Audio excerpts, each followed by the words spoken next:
बच्चों, चलो आज फिर हम आपके लिए एक नई वीडियो लेके आए हैं। नया टॉपिक है, नया उसी चैप्टर का है, तीसरे वाले चैप्टर का, गोली पृष्ठों के अपवर्तन का सूत्र तथा लेंस। तो हमने उसमें गोली अवतल अवतल उत्तल बता दिए थे, और जो है प्रथम फोकस दूरी लेंस के लेंस क्या होता है, कितने प्रकार होती है, किसकी फोकस दूरी कितनी होती है, कैसी होती है। और जो है उसी में एक आगे है कि पतले जो लेंस है उसके लिए अपवर्तन के सूत्र का निगमन पूछा जाता है, बहुत इंपॉर्टेंट है ये जो है। तो चलिए शुरू करते हैं। आप लोग भी अपना पेन कॉपी लेके तैयार हैं। चलो, तो ये एक उत्तल लेंस है, उत्तल लेंस बनाएंगे हम इस तरह करके, ठीक।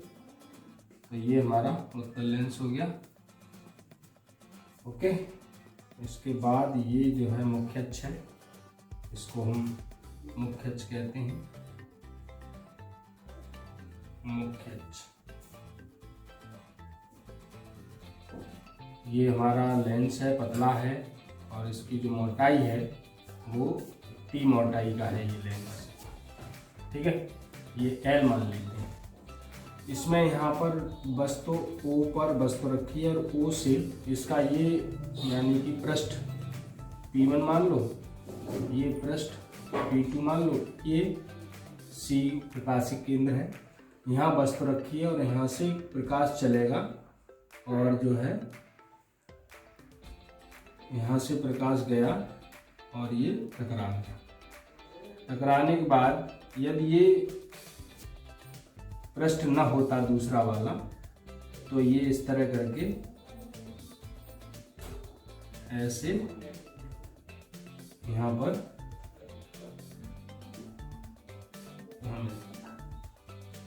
तो ये अपवर्तन के पश्चात या दूसरा न होता तो ये यहाँ पर हमारा आ जाता, ये आई डैश, ठीक है।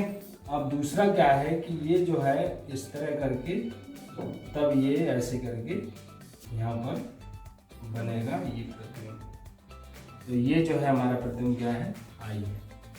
तो हम सब लोग जानते हैं कि वस्तु से पृष्ठ तक की दूरी को यू लिया जाता है, ये पहली पृष्ठ से दूरी है। इस पृष्ठ से जो प्रतिबिंब बना है वो प्रतिबिंब की दूरी है बी डैश मान लेते हैं, ये पृष्ठ की। तो पहले पृष्ठ की जो है P1 की हम बात करेंगे, तो P1 जो है वो P1 के सामने U दूरी पर वस्तु रखी है, इससे किरणें चलती हैं। चलने वाली किरणें, यदि ये लेंस ना होता तो ये क्या होता, आई डैश पर प्रतिबिंब बनता। इसका डॉटेड है, इसका मतलब आभासी है, काल्पनिक है। तो ये पहले पृष्ठ के लिए वस्तु U पर है, इसका जो है प्रतिबिंब वो कहाँ बनेगा, आई डैश पर बनेगा। यदि हम थोड़ी देर के लिए मान लेते हैं कि ये पृष्ठ नहीं है, P2 नहीं है, केवल P1 की बात करें, तो इससे जो वस्तु से किरणें चली, इसके बाद इसका ये प्रतिबिंब बन गया। पहले भी हमने बताया था कि जो पहले पृष्ठ के द्वारा जो प्रतिबिंब बनता है वो दूसरे पृष्ठ के लिए आभासी वस्तु का कार्य करेगा, ठीक है। तो हम इसमें जो है ये इसके लिए इसका प्रतिबिंब बन गया, और इस पृष्ठ से ये वस्तु बनेगी। तो इसका जो है इस पृष्ठ से वस्तु, ये टी दूरी है, और यहाँ से ये है यानी पूरा बी, तो इसमें टी माइनस कर दीजिए, तो बी माइनस टी, ये इस पृष्ठ से दूरी हो जाएगी इससे, क्योंकि टी मोटाई का है, ऐसे करके। और यहाँ से ये इसकी जो दूरी है वो हमारी मान लेते हैं v है, इस पृष्ठ से, ओके। तो इस पृष्ठ के लिए वस्तु ये है, वस्तु की दूरी यहाँ से यहाँ तक ये पूरी बी डैश है, इसमें से टी निकाल दो तो बी डैश माइनस टी हो गई, और दूसरे पृष्ठ से प्रतिबिंब जो है वो v पर बन रहा है, ठीक है। आप इसे नोट कर लीजिए।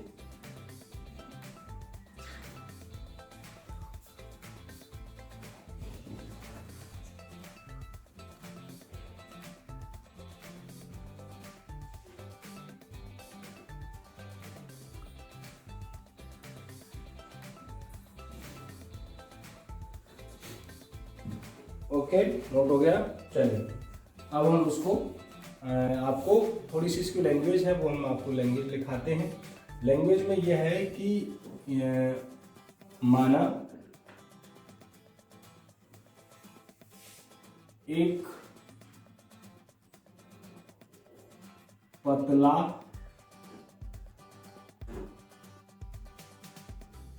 लेंस L है जिसकी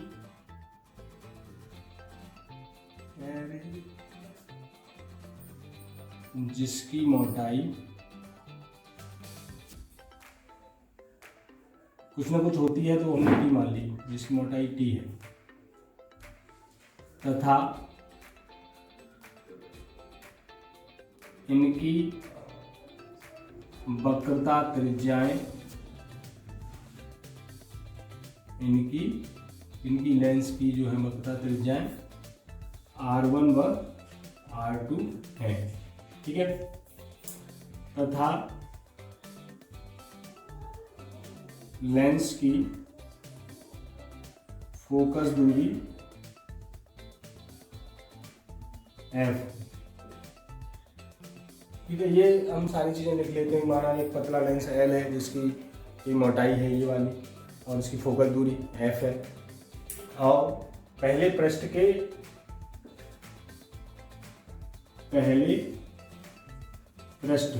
P1 के सामने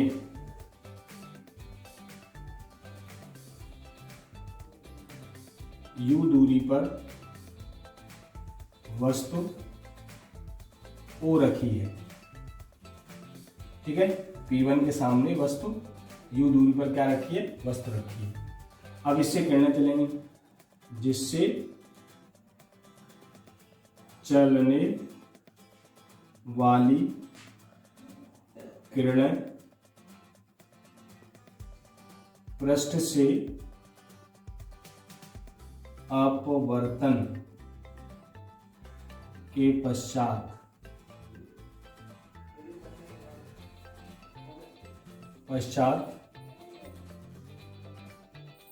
यदि दूसरा पृष्ठ न होता तो I डैश पर मिलती।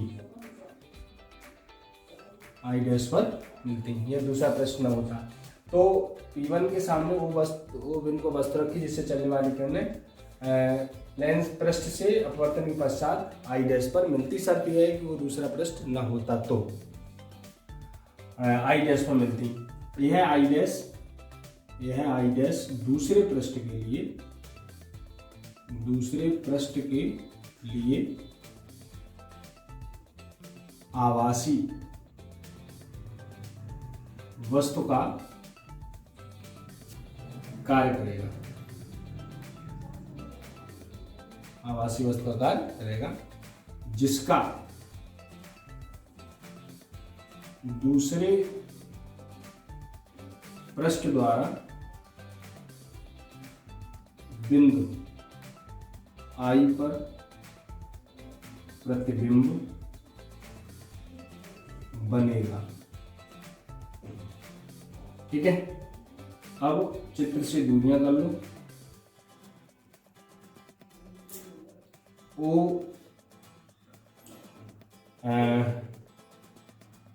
OP1 माइनस U होगा और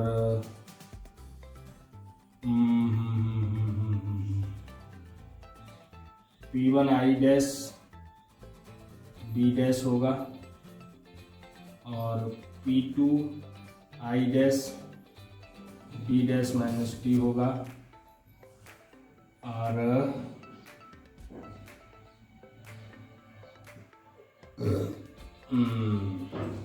P2I बराबर B होगा। ये इधर की माइनस उधर की प्लस होती हैं। ये दूरियां हमें आपको पुट करनी है। आप फटाफट ये लोग लिख लीजिए, बच्चे लिखना है, ये इसकी लैंग्वेज है। और ये देखो एक चीज़ बता दें, इसमें ये जरूरी नहीं कि जैसे हमने ये लैंग्वेज लिखी वैसे ही आप लिखें। आपको इसका कीवर्ड का वर्णन करना है कि कौन सी चीज़ कहाँ पे है, किस पृष्ठ के सामने कहाँ वस्तु रखी है, कहाँ प्रतिबिंब बनना है, कौन सा प्रतिबिंब किस पृष्ठ के लिए आवासीय वस्तु का काम करना है। ये आपको ध्यान रखना है कि पहले पृष्ठ के द्वारा जो प्रतिबिंब बनता है वो दूसरे पृष्ठ के लिए आवासीय वस्तु का काम करता है। ये आपको ध्यान रखना है। ठीक है, आप नोट कर लीजिए, फिर हम देखते हैं।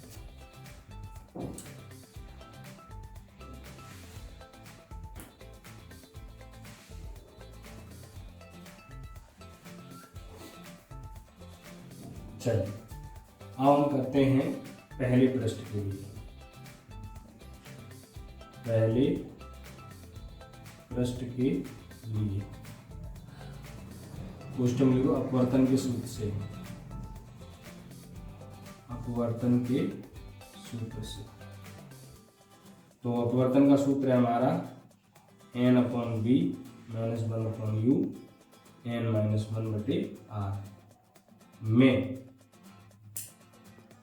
p बराबर b', u बराबर u और r बराबर r1 और n बराबर n रखने पर।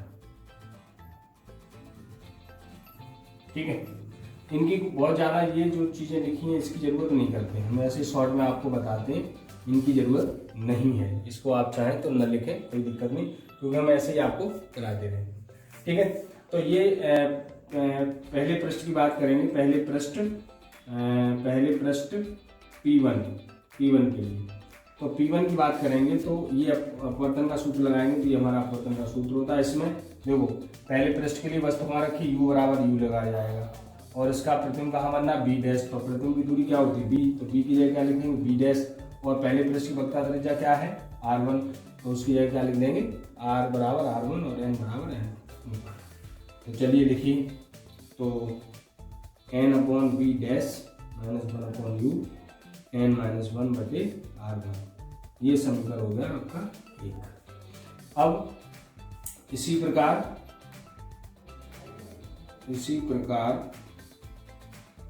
दूसरे पृष्ठ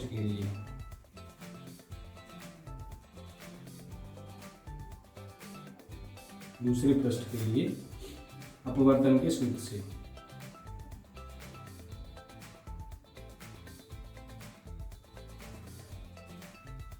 तो ये वही एक बार फिर लिख लेते हैं हम अपनी सुविधा के लिए। चलिए, तो आप ऐसा है इतना यहाँ तक नोट कर लीजिए, ये जो है नीचे आ रहा है, ये नोट करिए, इतना नोट कर लें। फिर जो है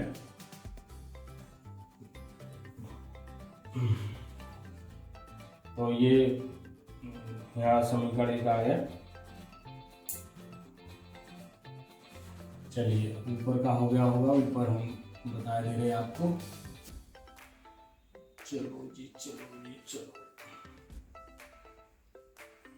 चलिए नोट कर लीजिए।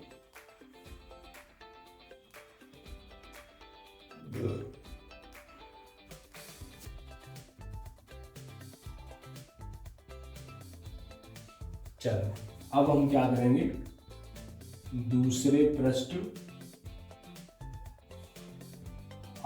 P2 के लिए, बहुत सिंपल है, P2 के लिए अपवर्तन के सूत्र से।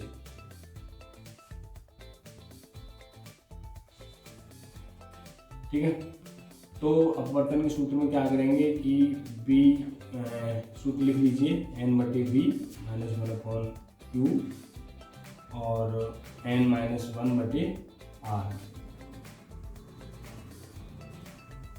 से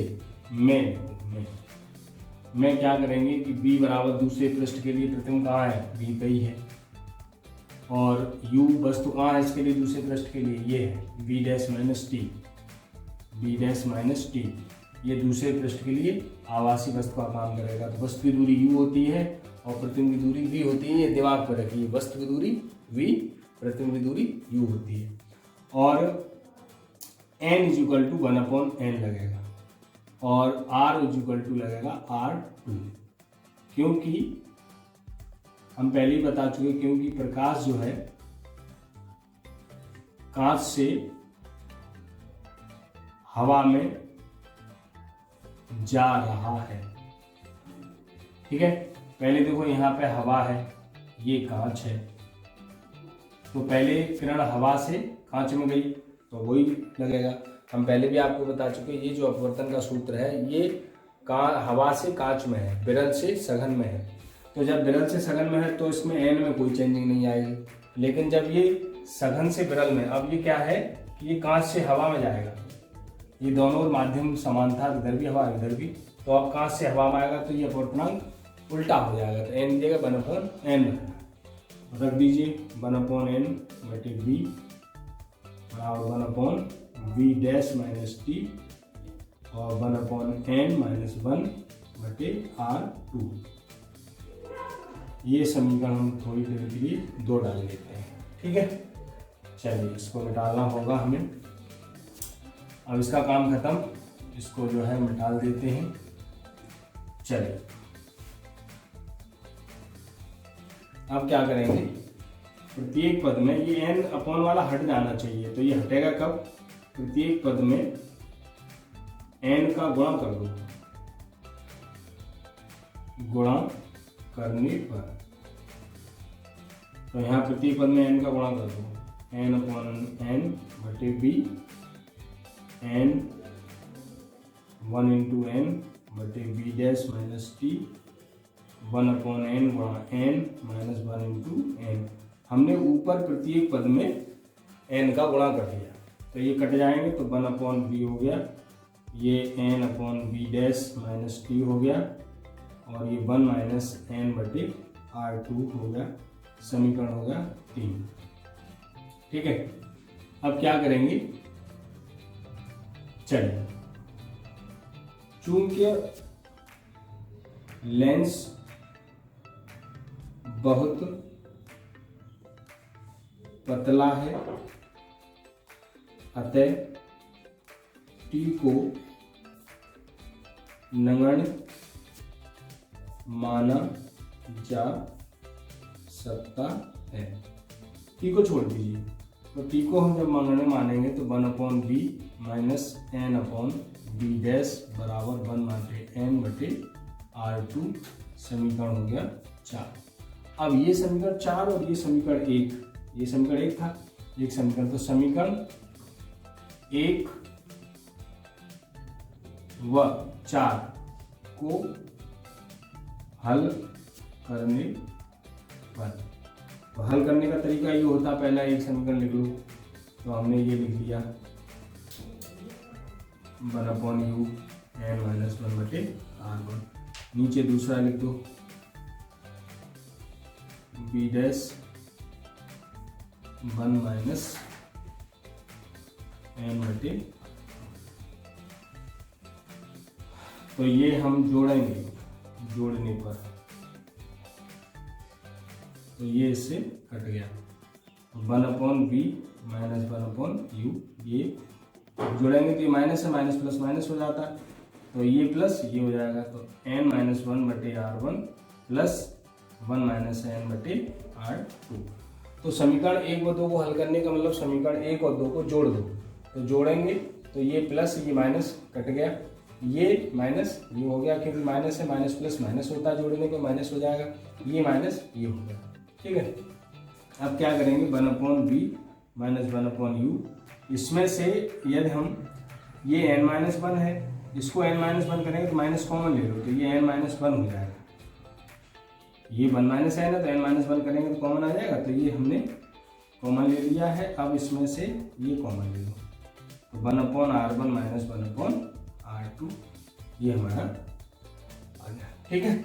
इसको समीकरण डालेंगे 5। अब एक बात करेंगे कि यदि वस्तु अनंत पर रखी हो, अनंत पर रखी हो तो उसका प्रतिबिंब फोकस पर बनता है, फोकस पर बनेगा, अर्थात U यदि अनंत है तो V प्रतिबिंब कहाँ बनेगा, उसके फोकस पे बनेगा। ये मान समीकरण 5 में रख दो,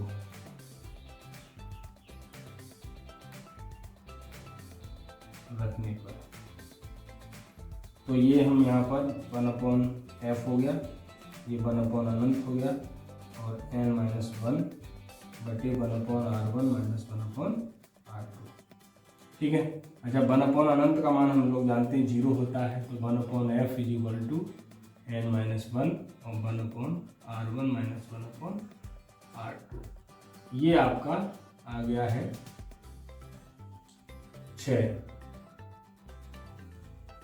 पतले लेंस के लिए अपवर्तन के सूत्र का विवरण। ठीक है, तो सबसे पहले हम एक चित्र बनाएंगे। चित्र में थोड़ा सा वर्णन करेंगे कि ये जो है एक पतला लेंस L है जिसकी P मोटाई का है, इसका दो पृष्ठ हैं P1 और P2।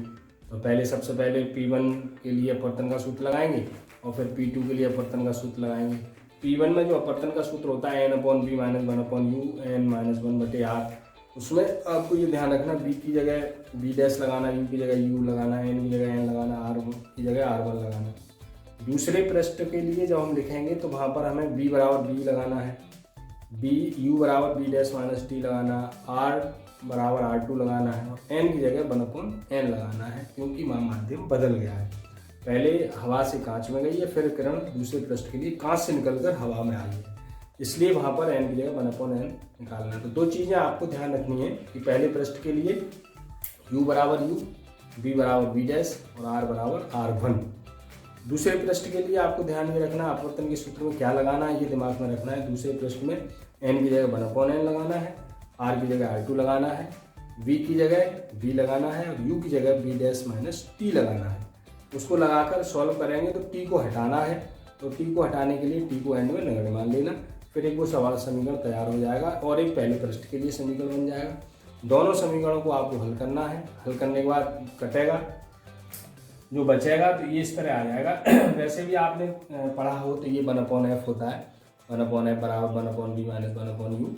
तो ये डायरेक्ट भी f लिख सकते हैं या ये आप एक सेंटेंस लिख दीजिए कि वस्तु अनंत पर रखी है तो u बराबर अनंत हो गया, क्योंकि वस्तु की दूरी u होती है, वो अनंत पर। प्रतिबिंब उसका फोकस पे बनना है और फोकस लेंस से फोकस तक की दूरी को फोकस दूरी कहते हैं, तो वो v जो है वो f बन जाएगा। तो b बराबर f, ये मान हम यहाँ रख देंगे, इसका मान अनंत हो गया। तो ये ऐसे करके हमारा क्या हुआ, एक समीकरण तैयार हो गया और ये पतले लेंस के लिए अपवर्तन का सूत्र आ गया। अब इसमें एक छोटा सा काम करते हैं कि यहाँ पर एक नोट कर लीजिए कि समीकरण 5/6 की तुलना करो। तुलना करने पर तो तुलना करेंगे तो देखो ये पूरा, तो ये इसके बराबर है ही, तो ये इसके बराबर हो जाएगा। ये एक साइड ये बराबर है तो दूसरी साइड बराबर हो जाएगी, तो ये हमारा एक 1/f बराबर 1 - 1/, ये लेंस का सूत्र होता है, सूत्र है। ठीक है, तो ये आप लोग ध्यान रखिएगा, 1/f बराबर 1/b - 1/u होता है। यदि इसमें प्लस कर देंगे तो ये दर्पण के लिए हो जाएगा 1/f, वो 1/f बराबर 1/b प्लस 1/u दर्पण के लिए माइनस प्रतिबिंब। ठीक है भाई, तो ध्यान ये रखना, ये फोकस दूरी होती है, ये प्रतिबिंब की दूरी होती है, ये वस्तु की दूरी होती है। ओके, ठीक है भाई, आपको समझ में आ गया होगा। आप एक बार इसको दोबारा ट्राई करेंगे और बहुत सिंपल है। आपको जो हमने उसमें दिया था कि OP' BP', वो आप मत करना, उसको आप डायरेक्ट पहले पृष्ठ के लिए दूसरे पृष्ठ के लिख देना। वो जो चित्र से हमने वैल्यूएशन लिखी थी वो हमने इसमें यूज नहीं किया, तो हमने डायरेक्ट जो है आपको शॉर्ट तरीके से बता दिया, ऐसे करके चित्र से हम वो वैल्यू लिख देंगे। तो OP1 और CP वाला हम नहीं लिखेंगे, तो ऐसे डायरेक्ट करके हो जाएगा और बहुत सिंपल है, और एक बार आप करेंगे तो हो जाएगा। Okay, thank you.